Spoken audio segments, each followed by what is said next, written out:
Hi, and welcome to YouWillUnderstandMath.com. Today you will understand why limits are needed in calculus. In general, limits are needed when we want to evaluate a function near inputs which are not in the domain of the function. In calculus, the domain is generally taken to be all the real numbers. In the finite case, suppose c is your favorite real number, and we have some function f of x.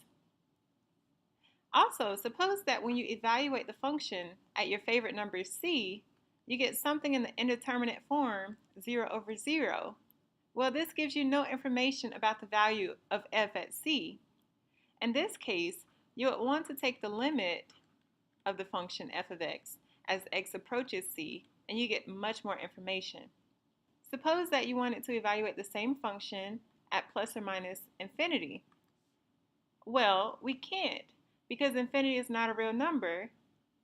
Therefore, it's not in our domain of real numbers, and we won't be able to figure out the value of the function.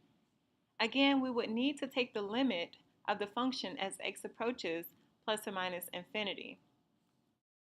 Let's have a look at some examples.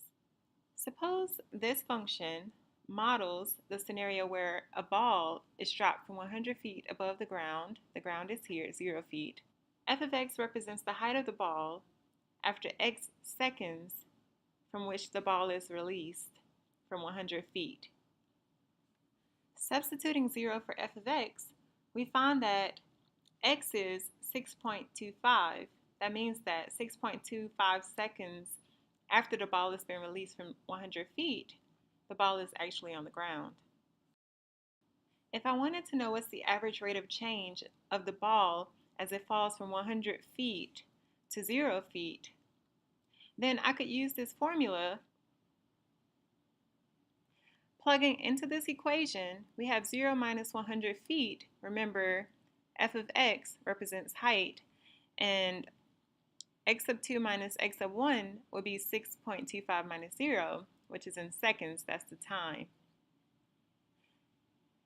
This turns out to be negative 40 feet per second, and it's negative because the ball is falling.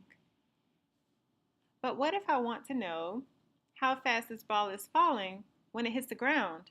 That is, when it's right here at 0 feet. The initial height and the terminal height will both be the same, and they'll be 0 because the ball will be on the ground. Also, the initial time and the terminal time will be the same at 6.25 seconds. Plugging into our average rate of change formula, we obtain 0 over 0, which is an indeterminate form, which I mentioned earlier. Therefore, we need to use a limit because we do not get information about the speed of this ball as it hits the ground.